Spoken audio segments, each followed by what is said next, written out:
男人搬进新家的第一天，就在阁楼里发现了几卷恐怖的录像带，紧接着身边就发生了很多怪事。家里突然多出来几个恐怖的身影，随着调查的不断深入，一个横跨了几十年的邪恶诅咒慢慢浮出水面。今天给大家带来2012年上映的经典恐怖电影《邪恶》，也是被无数粉丝朋友们点名推荐过的电影，希望可以给大家带来些许刺激的快感。话不多说，故事开始。男主丹尼是一名犯罪小说作家，为了寻找创作灵感，他不惜一次次搬入曾经发生过命案的凶宅。很可惜10年前的成名作爆火之后，就再也没能写出过什么更加优秀的作品。为了重现往日的辉煌，再回巅峰，这次他又带着全家老小搬进了一座凶宅。原房主一家4口诡异地吊死在了院子里，小女儿也神秘失踪，至今都没有任何进展，成了一桩悬案。丹尼不敢向妻子挑明，只是说郊区的环境能给自己带来更多的灵感。岂料警长很快就主动找上了门，他想劝说丹尼从房子里搬走，毕竟这起命案太过诡异，很多细节都无法用常理来解释。不料男主根本没有把警长的话放在心上，金钱和荣誉远比这些警告来的更加实在。整理杂物时，丹尼在阁楼上发现了一个箱子，里面装着一台老式放映机和5卷录像带，猜测应该是房主留下来的家庭录像，或许可以帮他了解更多的案件信息。于是丹尼顺手将其搬到了自己的工作室。晚饭时，妻子给孩子们和丹尼立下了2条规矩，由于他创作的内容多为凶杀命案，孩子们不能随意进出丹尼的工作室，而他自己也要养成随手锁门的好习惯。丹尼近几年的作品一直反响平平，妻子有意劝说他放弃写作，岂料丹尼十分看好这部作品，信誓旦旦地表示自己一定能够成功，妻子也就没好意思再多说什么。随后在整理资料时，丹尼找到了一张案发时的照片，当时阁楼里并没有任何东西。那么今天找到的箱子是怎么回事呢？好奇的男主随即架起放映机，想要看看录像带里到底是什么内容。他打开第1卷录像带，里面是上任房主一家人的生活日常，本以为全都是些无聊的内容，不料后半段画风突变，竟然完整记录下了房主一家4口被吊死时的整个过程。震惊的同时，男主更想知道是谁拍下了这段录像，房主的小女儿去了哪里。丹尼来到后院，盯着大树看了很久，始终想不明白拍摄者这样做的意义何在。回去之后继续看第2卷录像带，画面里是另外一家人，他们正在野外的湖边露营。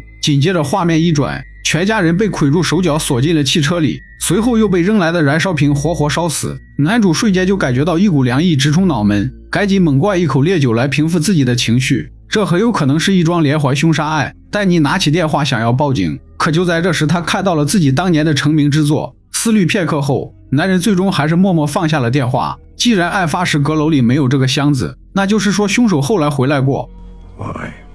本想继续接着看第3卷录像带，岂料刚刚打开放映机，外面就传来了响动。出门查看，发现走廊尽头不知何时出现了一个箱子，里面似乎还装着什么活物。男人小心翼翼慢慢靠近，原来是儿子又犯了夜游症的老毛病，不知怎么的就钻进了箱子里。闻声赶来的妻子也非常疑惑，早已治愈的夜游症为何会突然复发？愧疚的丹尼想坦白凶宅的事，可话到嘴边又被咽了回去。因为之前也发生过同样的状况，所以夫妻俩也就没有放在心上。等妻子送孩子们上学以后，男主回到工作室播放起了第3卷录像带，这次又是一个新的家庭。前半部分依然是生活日常，紧接着就是被拉进泳池溺毙的整个过程，其中还出现了一个看向镜头的鬼脸。男主瞬间被吓得冷汗直流。就在他定格画面准备仔细看看时，放映机突然诡异起火，烧毁了胶片，似乎有什么东西不想让他看到这个镜头。丹尼马上查阅相关资料，试图将烧毁的胶片还原并转移到了电脑里。很可惜，最终还是没能再次看到恐怖人影的正脸。就在这时，外面传来了妻子的吵闹声。出来询问后得知，儿子在教室黑板上画了一棵树，树上还诡异地吊着4个人。妻子怀疑丹尼没有锁门，让儿子看到了凶案的照片，夫妻俩为此还大吵了一架。当天晚上，丹尼观看了第4卷录像带，镜头一直在昏暗的房间内来回走动，随后这家人就被凶手依次割喉。丹尼也招架不住如此血腥的场面，他把录像带拷进电脑逐帧播放，在其中发现了一个神秘的符号，应该有着什么特殊的含义。除此之外，他还发现了圣路易斯这个地名，结合录像带上的数字98，很快丹尼就找到了这起命案的新闻。1998年，圣路易斯的一家人离奇遇害，小儿子神秘失踪，与发生在这座凶宅中的命案极为相似。就在这时，家里突然停电，阁楼上还传来了奇怪的响动。本以为是妻子在上面整理东西，可来到卧室才发现妻儿早已入睡，担心是家里闯进来了坏人。男主手握一把水果刀爬上了阁楼，奇怪的是上面空无一人。他不死心，继续寻找声音的来源，很快就发现地板上有个盒子在动，用柜子挑开后，下面竟是一条蛇。受到惊吓后，蛇迅速跑开，但盒子背面的图案引起了丹尼的注意，上面歪歪扭扭地画着5幅涂鸦，正好与录像中各个家庭的遭遇一一对应。他赶忙将这些涂鸦录了下来，同时还惊讶地发现每个凶案现场都有一个名为不齐的旁观者。就在这时，异响再次传来，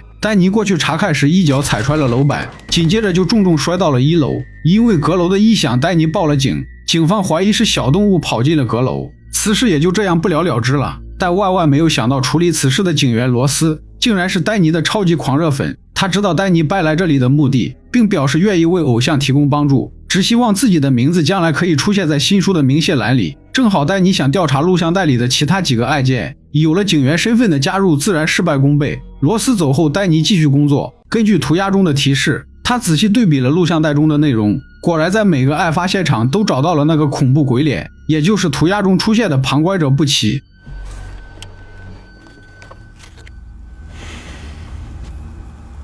很快罗斯那边就打来了电话，几起案件的信息已经查明，无一例外全部都是灭门惨案，且家里最小的孩子神秘失踪。正在丹尼思考其中的关联之时，电脑上的鬼脸突然转过了头，但随即又转了回去。丹尼继续观看昨晚拍下的视频，无意中发现他踩空地板的瞬间，身边竟然出现了很多双手。当天晚上，丹尼突然被外面的响动惊醒，出来后才发现工作室大门敞开，里面空无一人，放映机却正在播放着第一卷录像带。看到电脑上的图片，丹尼震惊地发现，录像带拍摄的角度正好是工作室的位置。再次看过去，鬼脸已经消失不见。他拿了一根棒球棍来到后院，胆战心惊靠近鬼脸出现的位置，不料竟在那里看到了夜游症发作的儿子。男主赶忙把儿子抱进卧室，等他回去捡掉落的手电时，面前猛地窜出一只黑狗，盯着他一动不动。丹尼马上进入戒备状态。就在双方僵持之际，身后突然出现了5个面容恐怖的孩子，大黑狗被吓得落荒而逃，5个孩子也瞬间没了踪影。回到房间后，夫妻2人发生了激烈的争吵，妻子觉得刚搬过来就发生了这么多事，应该尽快搬离。丹尼则觉得自己离真相越来越近，即将到手的名利怎么可能说放弃就放弃。第二天，罗斯送来了案件的相关资料，几起灭门惨案的时间跨度太长，不太可能是同一凶手所为，但作案手法如此相似，又不知该怎么解释。罗斯看到案发现场留下的那个符号，便认定这是某种神秘的仪式，怀疑有超自然力量参与其中。罗斯准备向一位民俗学专家求助。警员走后，丹尼继续研究起了最后一卷录像带，与之前的内容大致相同，全家人被割草机绞死，家里最小的孩子神秘失踪。至此5卷录像带全部看完，我们根据时间先后顺序一一列出，分别是1号家庭1966年的泳池溺亡案，2号家庭1979年的汽车纵火案，3号家庭1986年的割草机杀人案，4号家庭1988年圣路易斯的割喉案，5号家庭2011年的上吊灭门案。共同特点就是全家被杀，最小的孩子失踪，案发现场都会出现一个神秘符号，且有一个共同的旁观者不齐现身。咱们继续回到剧情，罗斯提到的乔纳森教授很快跟丹尼取得了联系。据他所说，那个标志是一个可以追溯到巴比伦时代的邪神图腾，邪神名为博古尔，是个视同者，他诱拐儿童脱离现实，进入自己的幽冥之境，然后再慢慢吞噬掉他们的灵魂。邪神每次带走孩子时都需要举行一个血祭仪式，这就是为什么每次孩子失踪都会伴随有惨案发生的最直接原因。至此，丹尼才意识到了问题的严重性，随即封存了放映机和录像带，并锁死了工作室的房门。可到了深夜，丹尼还是被录像带的声音吵醒，他第一反应是家里进了贼，急忙抄起棒球棍四处寻找，岂料闯进来的根本不是小偷，而是5个小孩的鬼魂。他们神出鬼没，飘忽不定，与丹尼玩起了捉迷藏的游戏，甚至还有一个跑进了女儿的房间。第二天早上，丹尼主动喊来了罗斯，询问他案发之前上任房主有没有什么奇怪的举动，亦或是不对劲的地方。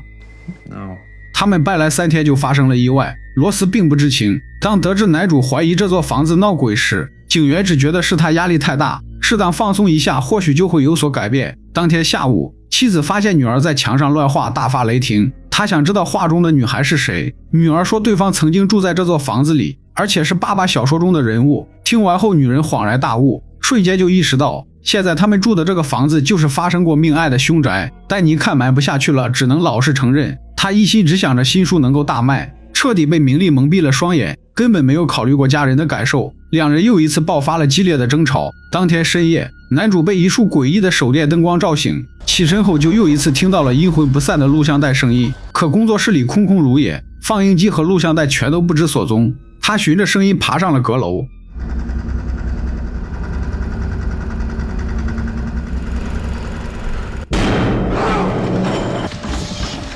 紧接着放映机和录像带就被扔下了阁楼，丹尼被吓得几乎当场疯掉，再也不敢有丝毫犹豫。男人把放映机和录像带一股脑全部烧毁，然后叫醒熟睡中的妻儿，简单收拾一下，连夜搬离了这座凶宅。路上因为车速太快，被之前的警长拦下。当得知对方采纳了自己的意见，准备离开时，警长随即撕毁了已经开好的罚单。虽然不知道发生了什么，但妻子依然庆幸丹尼做出了正确的选择。本以为搬回来后一切都将回归正轨，没想到很快就传来了一个坏消息。当天晚上，丹尼收到了教授发来的邮件，里面是几张与邪神有关的图片。随后连线时，教授解释说，之所以找到的文献资料这么少，是因为人们相信邪神博古尔就住在自己的影像里，这些影像成了他与现实世界产生连接的通道，所以根本没有人敢画他的形象。简单点来说，就比如一张白纸，如果你画上了与邪神有关的图像，那么他就会住在这幅画里，而且还能通过这幅画自由出入现实世界。更加恐怖的是，